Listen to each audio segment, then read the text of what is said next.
अस्सलाम वालेकुम student. Last lecture में हमने linear time of flight mass spectrometer को डिस्कस किया था। आज हम reflectron time of flight mass analyser को स्टडी करेंगे। Students, linear time of flight mass analyser का एक बहुत बड़ा डिसएडवांटेज ये है कि इसकी जो मैस रेजोल्यूशन होती है वो बहुत पुअर होती है। यानी हमें जो मैस स्पेक्ट्रम मिलता है उसकी पीक्स बहुत ब्रॉड होती हैं, हमें शार्प पीक्स नहीं मिलती। Actually student, linear time of flight mass analyser में हम दो आइडियल कंडीशंस को कंसिडर करते हैं कि वो तमाम आइंस जो कि आयोनाइजेशन चैम्बर में बनते हैं उन सब की काइनेटिक एनर्जी सेम है और सबका स्टार्टिंग टाइम यानी जब वो फ्लाइट ट्यूब में एंटर होते हैं तो वो सेम टाइम पर सारे जो आइंस हैं वो फ्लाइट ट्यूब में एंटर होते हैं। एक्चुअली स्टूडेंट, ऐसा नहीं होता। When a sample is inserted into mass spectrometer, the molecules will quickly expand in all direction. When this occurs, some ions with the same mass will be exposed to electrostatic field for different amount of time. Then two particles with the same mass can have different kinetic energies. This effect is seen as a broadening of peak. यानी क्या कहते हैं कि जब ionisation chamber में analyte molecules की ionisation होती है तो उसके रिजल्ट्स में जो मॉलिकुलर आइंस बनते हैं, फिर उनकी फ्रैगमेंटेशन से जो आइंस बनते हैं, तो वो आइंस जिनका mass to charge ratio same होता है। आयोनाइजेशन चैम्बर में जो इलेक्ट्रोस्टैटिक फील्ड होती है उसको वो डिफरेंट टाइम के लिए ऑब्जर्व करते हैं। कुछ मॉलिक्यूल उस इलेक्ट्रोस्टैटिक फील्ड में ज़्यादा टाइम के लिए रहते हैं तो वो ज़्यादा देर उस इलेक्ट्रिक फील्ड को ऑब्जर्व करते हैं, जबकि कुछ मॉलिक्यूल्स जो होते हैं वो बहुत कम यानी कि जो मॉलिकुलर आइंस बनते हैं या फ्रेगमेंट आइंस बनते हैं तो वो बहुत कम टाइम के लिए उस इलेक्ट्रिक फील्ड को ऑब्जर्व करते हैं। जिसकी वजह से क्या होता है कि इन same mass to charge ratio वाले आइंस की काइनेटिक एनर्जी में भी डिफरेंस आ जाता है और जिसकी वजह से हमें ब्रॉड पीक्स मिलती हैं। अब ये देखें, हमारे पास ये दो पैकेट्स हैं आइंस के, ये same mass to charge ratio वाले आइंस हैं, ये same mass to charge ratio वाले आइंस हैं। अब इनका जो फ्लाइट टाइम है वो सेम होना चाहिए था, क्योंकि हमने जो कंसिडर किया है वो ये है कि इन सब की काइनेटिक एनर्जी सेम है, लेकिन असल में ऐसा होता नहीं है। इन सब की जो काइनेटिक एनर्जी होती है उसमें माइनर डिफरेंस होता है, जिसकी वजह से इनका फ्लाइट टाइम भी डिफरेंट होता है और ये different same mass to charge ratio वाले जो आइंस होते हैं वो डिफरेंट टाइम, इन सब आइंस का जो फ्लाइट टाइम होता है वो डिफरेंट होता है, जिसकी वजह से हमें एक ब्रॉड पीक मिलती है या जो पीक्स मिलेंगी इन दो पैकेट्स ऑफ आइंस की वजह से वो पीक्स क्या होंगी, वो पीक्स ब्रॉड होंगी। अब इसी चीज़ को देखें, factor that causes for mass resolution are shown in the following figure.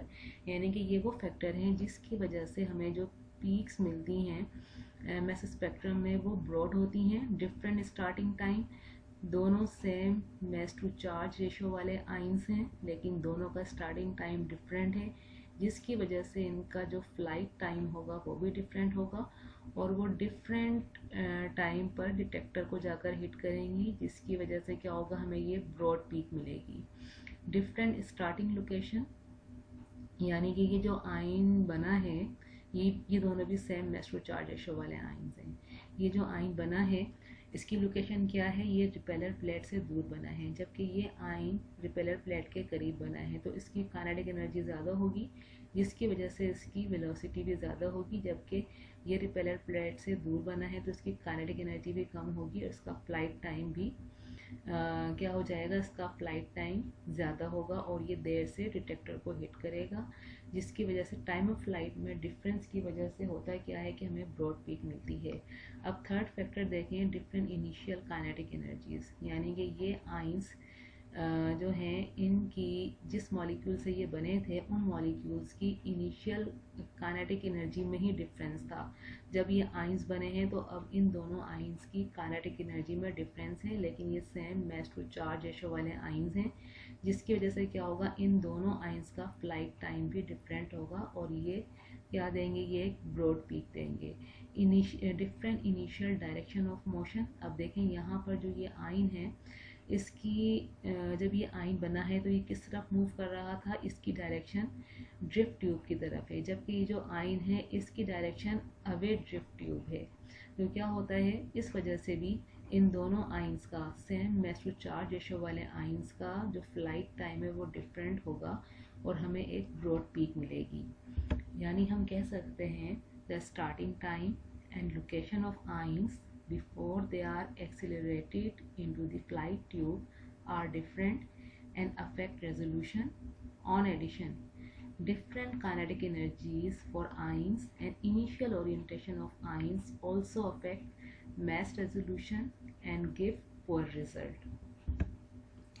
अब स्टूडेंट इस mass resolution को, यानी कि जो linear time of flight mass analyzer का जो mass resolution है, इस मैस रेजोल्यूशन को इम्प्रूव करने के लिए हम लीनियर टाइम ऑफ फ्लाइट का जो ड्रिफ्ट जोन होता है उसके एंड में हम रिफ्लेक्ट्रॉन ऐड कर देते हैं।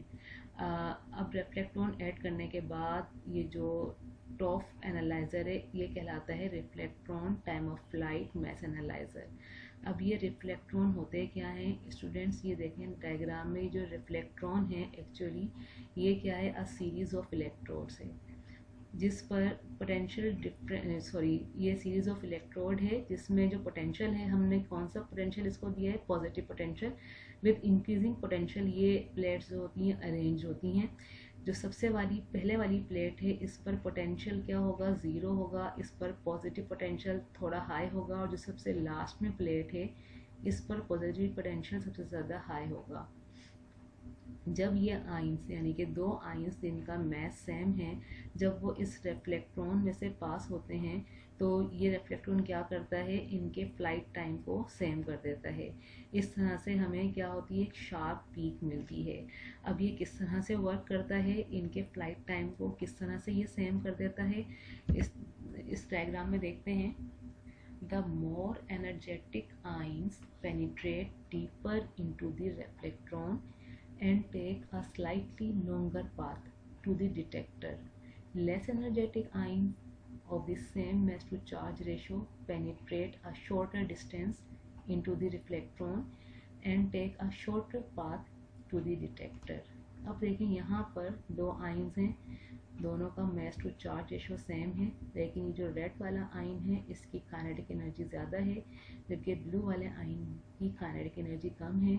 जब ये ड्रिफ्ट ट्यूब में आते हैं तो इनके फ्लाइट टाइम में डिफरेंस होता है, यानी अगर यहाँ पर डिटेक्टर लगा होता तो इन दोनों आइन का जो फ्लाइट टाइम था वो सेम नहीं होता और हमें एक ब्रॉड पीक मिलती। अब हमने क्या करा है, फ्लाइट में बजाय यहाँ पर डिटेक्टर लगाने के हमने यहाँ पर रिफ्लेक्ट्रॉन लगा दिया है। अब ये वो आइन जिसकी काइनेटिक एनर्जी बहुत ज़्यादा है तो उसकी वेलोसिटी भी ज़्यादा होगी, और वो क्या करता है जब इस रिफ्लेक्ट्रॉन में आता है तो वो बहुत डीप पेनिट्रेट कर जाता है। अब जो रिफ्लेक्ट्रॉन का ये वाला जोन है वो क्या करता है, इस आइन की वेलोसिटी को कम करता है। जब ये आइन इस इलेक्ट्रोड पर पहुंचता है, इस इलेक्ट्रोड के करीब पहुंचता है, तो इसका जो पोटेंशियल है, पॉजिटिव पोटेंशियल बहुत ज़्यादा हाई होता है, जिसकी वजह से ये क्या करता है, ये आइन बेंट हो जाता है, यानी कि इसकी डायरेक्शन चेंज हो जाती है।